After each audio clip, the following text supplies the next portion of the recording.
বরফ পড়ছে, ওর দেখো অবস্থা, বরফ পারছে, এই যে বরফ। এক মিনিট এক মিনিট এক মিনিট,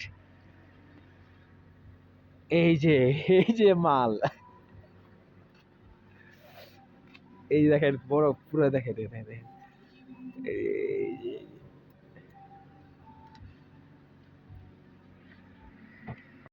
সো গাইস, আমি তো রেডি হয়ে পড়লাম। এখন আমি গাড়িটা রেডি করব।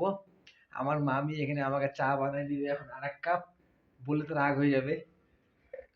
আমার মামি এখন চুপচাপ বসে আছে এখানে। আমি মামিদের বাড়ি থাকি দার্জিলিং এ। আসলে আপনারা যে গাড়ি নিয়ে আসবেন, যারা ড্রাইভার আছে, তার মামির এখানে আসবেন, আমি নাম্বার দিয়ে দিব আপনাদেরকে। আমাকে ফোন করবেন, আমি নাম্বার দিয়ে দেবো, মামির লোকেশনও পাঠিয়ে দেবো। মামির এখানে থাকার ব্যবস্থা আছে খুব ভালো, খাওয়া দাওয়ার ব্যবস্থাও আছে, গাড়ি পার্কিংও আছে এখানে, কোনো অসুবিধা নেই। অ্যাড্রেসটা হলো জলাপাহাড় রোড, এখানে আসতে হবে। এখন আমি গাড়ি রেডি করব। গাড়ির উপরে পুরো বরফের লেয়ার জমে গেছে। এখানে গুরুং মামা বললে সবাই চিনবে।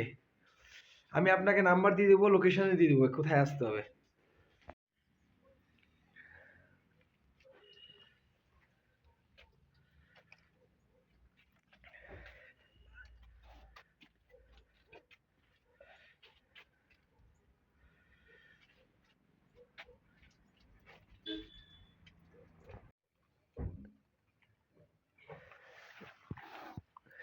বাম্পার জেনে কালকে কত ডিগ্রি দেখলাম? আমরা 9 ডিগ্রি না তখন?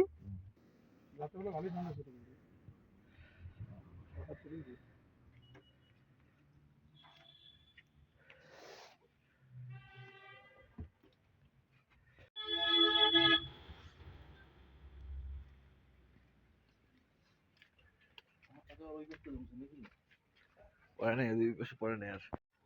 সো গাইস, বরফগুলো এখন গলে গেছে, কিন্তু ওই ডিজার্টটার মধ্যে এখনো বরফ আছে। কেন জানি না, সবার গাড়ি বরফ গললো, ওটা গললো না। এখনো ডিজার্টের মধ্যে প্রচুর বরফ জমে আছে। আপনাদের দেখাবো এখন আমি, হ্যাঁ।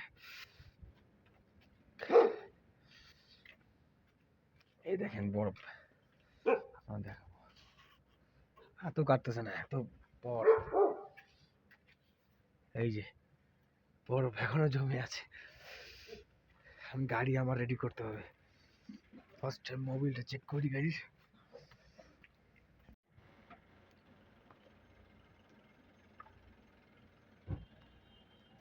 আচ্ছা, মোবিল কি জমে কমে নাকি?